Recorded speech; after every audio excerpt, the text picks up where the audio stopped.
Vamos agora entrar no conceito de comparação de ângulos. Comparar ângulos significa dizer que um ângulo é maior, menor ou congruente a outro ângulo. Agora vamos ver no sentido formal o que significa comparar ângulos. Então aqui eu tenho dois ângulos. Eu tenho o ângulo AOB e aqui eu tenho o ângulo CRD. Olhando aqui, eu percebo que o ângulo AOB é menor que o ângulo CRD. Porém, no sentido formal, não basta só eu olhar. Eu tenho que usar algum mecanismo para comparar e concluir, de fato, que o ângulo AOB é menor que o ângulo CRD. E que dispositivo eu vou usar para poder fazer essa comparação? O dispositivo vai ser justamente o axioma do transporte de ângulos. Então vamos lá. Pelo axioma do transporte de ângulos, eu sei que vai existir aqui uma semirreta RX, de modo que o AOB vai ser congruente ao CRX. Então, eu vou transportar. Está aqui. Transportei. Então, esse ângulo aqui, eu transportei para cá. E nota que o RX vai ser interno ao CRD. E quando isso acontecer, eu posso concluir que o ângulo AOB vai ser menor que o ângulo CRD. Então, o AOB, que é congruente ao CRX, vai ser menor que o CRD. Então, vamos lá. Agora, eu tenho novamente o AOB e eu tenho aqui um outro CRD. Aqui no olho, eu posso suspeitar que o AOB é congruente ao CRD. Mas não basta eu olhar, eu tenho que aplicar o axioma. Então, eu vou novamente transportar esse ângulo para obter aqui um ângulo CRX. Então, quando eu colocar aqui a semirreta RX, nota que a semirreta RX coincide com a semirreta RD. Então, nessas condições, eu posso, de fato, concluir que o ângulo AOB vai ser congruente ao ângulo CRD. Então, de fato, o ângulo AOB vai ser congruente ao CRD. Agora, o último caso. E eu tenho o ângulo AOB e eu tenho um outro ângulo CRD. Então, repara que eu já estou vendo que o ângulo AOB vai ser maior que o ângulo CRD. Porém, não basta eu apenas olhar. Eu tenho que aplicar o axioma do transporte de ângulos. Então, como é que vai ficar? Eu vou novamente transportar esse ângulo por meio da semirreta RX. Então, quando eu colocar aqui a semirreta RX, de modo que o ângulo CRX é congruente ao ângulo AOB, então eu vou verificar que a semirreta RD vai ser interna ao ângulo CRX. E nessas condições, eu posso concluir que o ângulo AOB vai ser maior que o ângulo CRD. Agora vamos entrar no conceito de adição de ângulos. Seja a semirreta OB interna ao ângulo AOC, chama-se soma de AOB com BOC e indica-se por AOB mais BOC ao ângulo AOC. Então, temos isso aqui. Eu tenho aqui o ângulo AOB e aqui eu tenho o ângulo AOC. Repara que ambos são adjacentes. Nessas condições, a gente chama de soma de AOB com BOC a esse ângulo aqui, que seria o ângulo AOC. Ok? Então, vamos continuar. Nessas condições, dados dois ângulos XPY e ZQW, tais que XPY é congruente a AOB e ZQW é congruente a BOC, então temos que AOC é congruente a XPY mais ZQW. Múltiplo de um ângulo. Aqui eu tenho uma definição análoga a múltiplo de um segmento. Tá? E aqui, como exemplo, eu tenho o ângulo RXS vai ser congruente a 3 vezes o ângulo AOB. Então, da feita que nós temos a definição de soma de ângulos, então eu posso pensar no produto como uma soma de parcelas iguais. E aqui a definição de submúltiplo de um ângulo, que é idêntica à definição de submúltiplo de um segmento de reta. Aqui eu tenho uma propriedade que também é análoga à que vale para segmento de reta. E a definição de ângulos comensuráveis. Dois ângulos são comensuráveis quando possuem um submúltiplo comum. Também é análoga à definição de segmentos de reta comensuráveis. E ângulos incomensuráveis. Dois ângulos são incomensuráveis quando não são comensuráveis. Vamos agora à definição de bissetriz. Diz-se que uma semirreta OC é bissetriz de um ângulo AOB quando OC é interna ao ângulo AOB e o ângulo AOC é congruente ao ângulo COB. E aqui eu tenho a bissetriz, que é a semirreta que passa no interior do ângulo e que divide o ângulo em dois ângulos congruentes. Então, para essa semirreta ser bissetriz, tem que satisfazer essas duas condições. Primeiro, a semirreta OC tem que ser interna ao ângulo. E segundo, tem que dividir o ângulo em duas partes iguais, em que AOC é congruente a COB. Então, nessas condições, eu tenho que a semirreta OC é bissetriz do ângulo AOB. Vamos ver como é que se desenha uma bissetriz. Bem, pessoal, agora nós vamos mostrar como a gente consegue construir a bissetriz de um ângulo. Lembrando que a bissetriz é a semirreta que divide o ângulo ao meio, ou seja, que divide o ângulo em dois ângulos congruentes. Então, para dividir o ângulo AOB em dois ângulos congruentes, a gente vai fazer o seguinte: a gente pega o compasso, põe a ponta seca na origem do ângulo e faz isso aqui. Em seguida, a gente pode pegar uma abertura maior que a metade disso aqui e fazer aqui, ó. Fazer um traço aqui.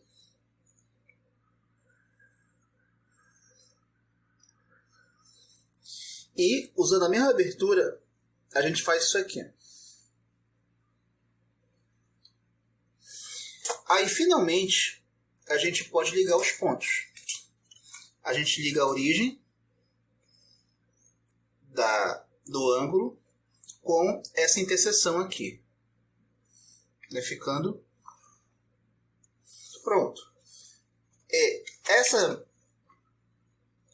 Essa semirreta é a semirreta OC. E ela é que vai ser a bissetriz do ângulo AOB. Proposição. Unicidade da bissetriz. A bissetriz de um ângulo, quando existe, é única. Bem, repara que aqui eu não estou amarrando que a bissetriz existe. Porém, mais tarde, vamos provar que a bissetriz sempre existe. Só que neste caso, nós não estamos interessados em provar a existência. Estamos preocupados apenas em provar a unicidade. Ou seja, dado um ângulo qualquer, a bissetriz é única. E é isso que vamos provar agora. Prova. Sejam OX e OY bissetrizes do ângulo AOB. Então, por definição, OX e OY são semirretas internas de A ou B, e além disso, eu tenho que cada uma dessas semirretas divide o ângulo ao meio. Então, eu tenho que AOX é congruente a XOB e AOY é congruente a YOB. Bem, por que eu peguei duas semirretas? Por que eu peguei duas bissetrizes? Porque eu quero provar que essas duas bissetrizes são, na verdade, a mesma bissetriz. Ou seja, a bissetriz é única. Então, vamos provar isso. Suponhamos, por absurdo, que essas bissetrizes são diferentes. Então, o que vai acontecer? Bem, se as bissetrizes são diferentes, então nós temos duas possibilidades. Eu tenho essa aqui, a sequência AXYB, ou então a sequência AYXB. Essa possibilidade aqui eu chamei de A, e essa possibilidade aqui eu chamei de B. Ok, então vamos analisar cada caso isoladamente. No primeiro caso, que eu vou chamar de caso 1, é o caso em que é válida aquela estrutura do item A, que é essa aqui, que tem essa ordem A, X, Y, B, que é o caso A. Sendo válido o caso A, eu vou ter o seguinte. Primeiro, eu vou ter que a semirreta OX vai ser interna ao ângulo AOY. Olha aqui, a semirreta OX vai ser interna ao ângulo AOY. Se OX é interna ao ângulo AOY, então o ângulo AOX vai ser menor que o ângulo AOY. Aí aqui na outra linha eu coloquei a mesma desigualdade e eu coloquei aqui uma informação a mais. Qual é? Pela definição de bissetriz, eu sei que AOY é congruente a YOB. Então, eu vou ter essa expressão aqui. Então, se eu pegar só a primeira e a última, eu vou ter que AOX, o ângulo AOX, vai ser menor que o ângulo vai ser menor que o ângulo YOB. Ok? Agora, vamos para a segunda expressão. A semirreta OY é interna ao ângulo XOB. Olha, a semirreta OY é interna ao ângulo XOB. Se a semirreta OY é interna ao ângulo XOB, então YOB vai ser menor que o ângulo XOB. Agora, o que eu fiz? Eu repeti aqui a expressão anterior e acrescentei aqui uma informação a mais. Pela definição de bissetriz, eu sei que XOB é congruente a AOX. Então, pegando só a primeira e a última informação, eu vou ter que YOB vai ser menor que AOX. Olha aqui o AOX. Então, com isso, eu tenho duas desigualdades. Essa desigualdade aqui, que eu chamei de desigualdade 1, e essa outra desigualdade aqui, que eu chamei de desigualdade 2. Então, o que eu fiz? Dada a desigualdade 1 e a desigualdade 2, o que eu tenho? Olha, se AOX é congruente a YOB e se AOX é menor que o YOB e o YOB é menor que AOX, então AOX vai ser menor que AOX. Ou seja, eu vou pegar o primeiro e o último. O AOX é menor que AOX. E isso é uma contradição. Isso é uma contradição. Por quê? Porque nenhuma coisa pode ser menor que ela mesma. Toda coisa tem que ser igual a ela mesma. Então, aqui, ou congruente no caso, né? Então, aqui eu tenho uma contradição. Ok? Agora vamos para o segundo caso. O que eu tenho no segundo caso? Que eu chamei de caso B. O caso 2. Aqui eu tenho as semirretas nessa ordem. OA, OY, OX e OB. Então, esse é o caso B, que é o caso que nós vamos analisar agora. Então, sendo válido B, o que eu tenho? Que o OY é interno ao ângulo AOX. OY é interno ao ângulo AOX. Se OY é interno a AOX, então AOY é menor que AOX. Então, repetindo aqui essa desigualdade, aqui eu vou colocar uma informação a mais. Pela definição de bissetriz, eu sei que AOX é congruente a XOB. Então, pegando a primeira e a última informação, eu vou ter que AOY vai ser menor que XOB. Ok? Agora, aqui a segunda informação. OX é interna ao ângulo YOB. Então, temos aqui, olha, OX é interna ao ângulo YOB. Se OX é interna a YOB, então XOB vai ter que ser menor que YOB. Então, repito aqui a informação. E pela definição de bissetriz, eu sei que YOB é congruente a AOY. Então, se eu pegar a primeira e a última informação, eu vou ter que XOB é menor que AOY. E essa informação aqui, essa desigualdade aqui, eu chamei de desigualdade 4, e essa daqui eu chamei de desigualdade 3. Então, pegando ambas, né? Então, a partir dessas duas desigualdades, então eu vou ter que AOY é menor que AOY. Peguei a primeira e a última. AOY é menor que AOY. E isso é uma contradição pelo mesmo motivo. Uma coisa não pode ser menor que ela mesma, né? Isso é uma contradição. Então, daí eu sou obrigado a concluir que as semirretas são iguais. Ou seja, a bissetriz é única, como queríamos demonstrar.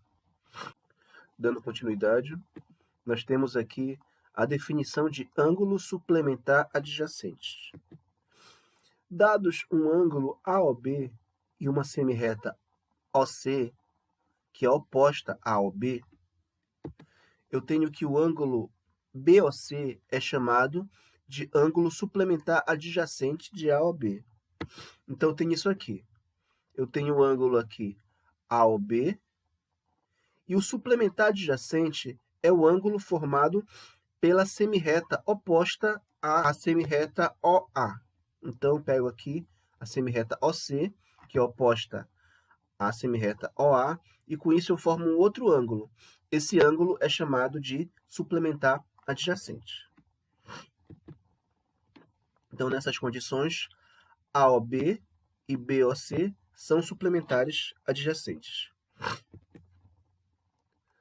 Definição de ângulos reto, agudo e obtuso. Ângulo reto é todo aquele que é congruente ao seu suplementar adjacente. Ângulo agudo é todo aquele que é menor que o seu suplementar adjacente. Ângulo obtuso é todo aquele que é maior que o seu suplementar adjacente. Ou seja, as definições de ângulo reto, agudo e obtuso são construídas a partir da definição de ângulo suplementar adjacente. Então, nós temos aqui, olha, o ângulo reto, que é esse ângulo aqui, ele é congruente a seu suplementar adjacente. Ou seja, se eu traçar uma semirreta oposta, aqui a OA, traçar aqui um OC, esse ângulo aqui vai ter que ser congruente ao ângulo AOB. Agora aqui, esse ângulo aqui vai ser agudo. Por quê? Porque se eu traçar aqui uma semirreta oposta, de modo a criar aqui o suplementar adjacente, o suplementar adjacente vai ser maior. Ou seja, esse ângulo aqui vai ser menor que seu suplementar adjacente. Então, ele vai ser agudo. Agora, esse terceiro aqui, ele é obtuso. Por que ele é obtuso? Porque se eu traçar aqui uma semirreta oposta, esse ângulo aqui vai ser menor que o ângulo daqui. Ou seja, esse ângulo, que é o ângulo ESF, vai ser maior que seu suplementar adjacente. Então, repetindo, as definições de ângulo agudo, as definições de ângulo reto, agudo e obtuso são construídas a partir da definição de ângulos suplementares adjacentes. Agora nós vamos para a definição de medida de ângulo. Chama-se medida de um ângulo A ao B, e indicaremos por, assim, olha, medida de A ao B, um número real positivo associado a A ao B, de modo que, se dois ângulos são congruentes, eles vão ter a mesma medida. Segundo, se o ângulo A ao B for menor que o ângulo CRD, então a medida de A ao B vai ser menor que a medida de CRD. Eu quero que vocês percebam que esse símbolo aqui não tem nada a ver com esse, são coisas diferentes. Porque aqui eu estou comparando ângulos, estou comparando aberturas, e aqui eu estou comparando números. Então, são coisas diferentes. E aqui nós temos que o ângulo EFS, o ângulo ESF vai ser congruente a essa soma, se e somente se a medida do ESF for igual à soma das medidas desses dois aqui, né? Do AOB com CRD. E aqui note que, apesar de ter o mesmo símbolo, né, que é essa cruz, esse sinal de mais aqui é diferente desse sinal de mais aqui. Aqui eu estou somando ângulos e aqui eu estou somando números. Ok? Então, vamos continuar. Unidade de medida de um ângulo. Chama-se unidade de medida de um ângulo a todo ângulo, U, que eu chamei de U, o qual adotamos. A medida do ângulo vai ser igual a 1. Note que a definição de unidade de medida de ângulo é análoga à definição de unidade de medida de um segmento de reta. Então, vamos continuar aqui. Definição de medida de um ângulo a partir da comparação com a unidade de medida. Então, é isso que eu vou colocar agora. A construção da definição de medida de um ângulo, a partir da comparação com a unidade de medida, é feita de modo análogo à construção da definição de unidade de medida de um segmento de reta. Então, não vou fazer tudo de novo. Agora, vamos para a definição de grau. Chama-se grau, e nós indicamos por esse símbolo aqui, por essa bolinha, a unidade de medida definida como a 90ª parte de um ângulo reto. Ou seja, dado o ângulo reto, que eu vou colocar aqui, nós temos o seguinte: o ângulo reto tem 90 unidades de graus. Ou seja, um ângulo reto ele vai ter 90 graus. Então, olha aqui. Se o ângulo for reto, ele vai ter a medida igual a 90 graus. Então, essa é a definição de grau. Nessas condições, dado um ângulo A ao B e um número real positivo, alfa, escrevemos assim: a medida do ângulo A ao B vai ser igual a alfa graus, quando a medida do ângulo for igual a alfa, em unidade de graus. Ok? Então, vamos lá. Submúltiplos do grau. Então, nós temos aqui 1 minuto, ele é definido assim: 1 grau é igual a 60 minutos. E 1 segundo é definido assim: 1 minuto é igual a 60 segundos. Agora, nós temos uma extensão do conceito de ângulo. Lembra que nós só trabalhávamos com ângulos agudo, reto e obtuso. Agora nós temos aqui outras medidas de ângulo, outros tipos de ângulo, que vão ser o ângulo raso e o ângulo nulo. Então, como vai ser aqui?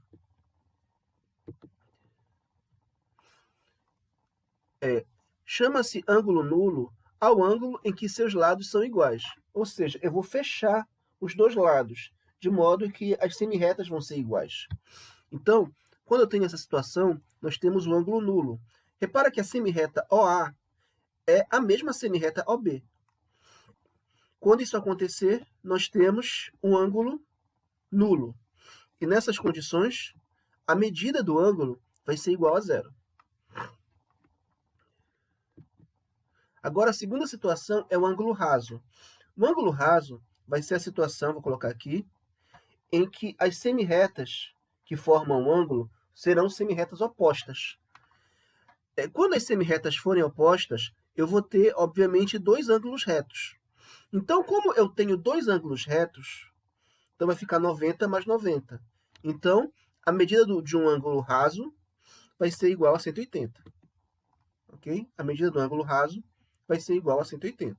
Por quê? Porque o ângulo raso é a soma de dois ângulos retos. Ok? Agora nós vamos para uma proposição. Dados dois ângulos, alfa e beta, nós temos que se alfa e beta são ângulos OPV, lembra o que são ângulos OPV? Ângulos OPV são ângulos opostos pelo vértice. Então, se alfa e beta são ângulos opostos pelo vértice, então eles vão ser ângulos, vão ter a mesma medida, tá? Vão ser ângulos congruentes. Como é que a gente prova isso? Vamos lá, prova. Sejam alfa e beta ângulos opostos pelo vértice, então vamos tomar um ângulo x, que é suplementar adjacente a alfa e beta. Então, nós temos aqui, ó, são alfa e beta são opostos pelo vértice, e eu vou chamar de x esse ângulo aqui, que é suplementar adjacente a alfa, e que também vai ser suplementar adjacente a beta. Então, nessas condições, o que eu tenho aqui? Eu tenho que... Vou voltar aqui um instantinho. Como eles são suplementares adjacentes, quando eu somar alfa com x, vai dar um ângulo raso, ou seja, vai dar 180.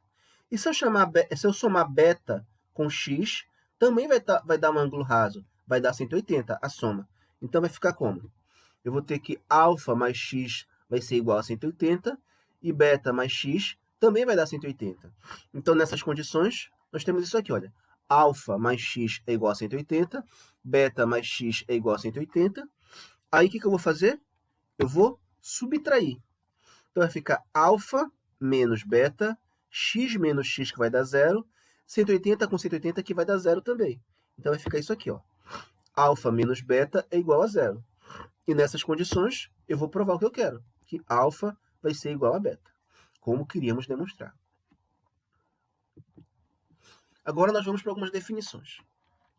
Dados dois ângulos, alfa e beta, diz-se que alfa e beta são complementares quando a soma der.